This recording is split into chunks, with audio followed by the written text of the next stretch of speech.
ប្រកាសជាឃើញខ្ញុំមើលទៅធ្វើខ្លួនអត់ស័ក្តិសមជាមួយនឹងបរិយាកាសបែបនេះហើយប៉ុន្តែខ្ញុំចង់ប្រាប់អ្នកនរគ្នាថា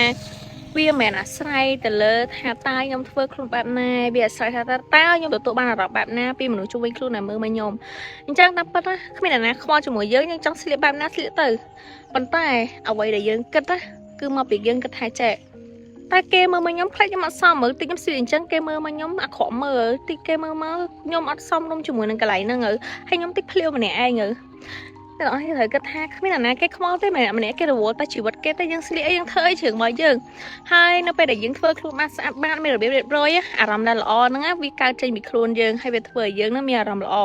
មិនមែនវាតាក់ទងជាមួយនឹងគេឬមួយក៏ធ្វើឲ្យគេហ្នឹងមើលមកយើងបែបអីផ្សេងទេហើយនៅពេលដែលយើងធ្វើខ្លួនបានស្អាតបានខ្ញុំជឿថាបរិយាកាសនិងផ្នែកមនុស្សជុំវិញខ្លួនដែលមើលមកយើងហ្នឹងទទួលបានអារម្មណ៍ផ្សេងមួយទៀតហើយខ្ញុំចង់អ្នកនរគ្នាលើកទឹកចិត្តអ្នកនរគ្នាព្យាយាមកុំគិតហើយកុំខ្វល់ពីអារម្មណ៍ហើយនឹងសម្ដីរបស់អ្នកដទៃសម្ដីរបស់គេជារឿងរបស់គេ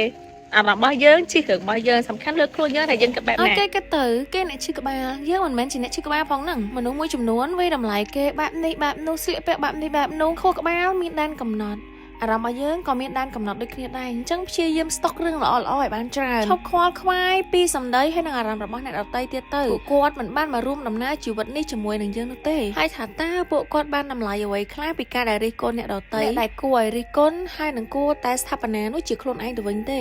តែនៅមិនសុខទៅហើយនឹងចង់ដឹងពីជីវិតអ្នកដទៃនោះជីវិតរបស់យើងមានដែនកំណត់ខ្លាំងមែនតើយើងអត់ដឹងថាជីវិតរបស់យើងនឹងបញ្ចប់នៅវិនាទីណាមួយនៅខាងមុខនេះទេយើងគួរតែប្រមូលផ្ដុំរឿងល្អៗគិតវិជ្ជមានឡើងវិញថាពួកគាត់អាចធ្វើអីដែលជាខ្លួនឯងបានតែយើងនេះបច្ចុប្បន្នអាចធ្វើអីជាខ្លួនឯងបានហើយឬនៅពេលខ្លះចង់ធ្វើប៉ុន្តែគ្មានឱកាសធ្វើមិនអាចធ្វើប៉ុន្តែជីវិតគេអាចរីកអាចធ្វើអីដែលគេចង់ធ្វើបាននឹងឯងជារឿងដែលគួរតែសប្បាយចិត្តគួរតែចូលរួមត្រេកអរជាមួយនឹងគេស្លៀកពាក់មិនស្អាតមិនសមរម្យមិនត្រូវជាមួយនឹងទីកន្លែងប៉ុន្តែជួនកាលគេបានផលប្រយោជន៍អ្វីពីការដែលគេស្លៀកពាក់នោះប៉ុន្តែយើងរិះគន់គេយើងវាតម្លៃគេតែយើងបានអ្វីខ្លះពីរឿងអស់ទាំងនោះយើងទទួលបានអារម្មណ៍ល្អទេក្រោយពេលដែលរិះគន់អ្នកដទៃហើយត្រឡប់មកវិញតាមពិតទៅគ្មានអ្នកណាគេខ្វល់ជាមួយនឹងជីវិតរបស់យើងទេអ្នកទាំងអស់គ្នាដែលមានអារម្មណ៍បែបនេះឯនៅថ្ងៃណាមួយដែលអ្នកគ្នាធ្វើខ្លួនមិនបានសមរម្យធ្វើខ្លួនមិនស្អាតហើយចូលទៅកន្លែងមួយដែលមានតម្លៃថ្លៃនៅកន្លែងមួយដែលគេស្លៀកពាក់សុទ្ធតែកៅអៅស្អាតបានស្រាប់តែយើងស្លៀកកៅអៅសមរម្យថ្ងៃហ្នឹងអត់ដឹងថាកើតអីទេស្រាប់តែយើងមានអារម្មណ៍ថាគ្មានផាសុខភាពភ្លាមហើយមានអារម្មណ៍ថាខ្លួនឯងថ្ងៃហ្នឹងមិនបានធ្វើខ្លួនបែបហ្នឹង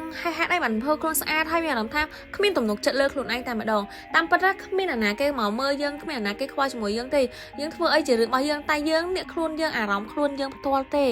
ដែលខ្វល់ការគិតរបស់អ្នកដទៃមកលើយើងមនុស្សម្នាក់មានការរៀបចំខ្លួនបែបផែនខុសៗគ្នាទៅតាមការងារទៅតាមចំណង់ចំណូលចិត្តអញ្ចឹងហើយគាត់ចង់ធ្វើអីជារឿងរបស់គាត់ឲ្យតែគាត់សប្បាយចិត្តហើយគាត់រីកចម្រើនបន្តទៅមុខ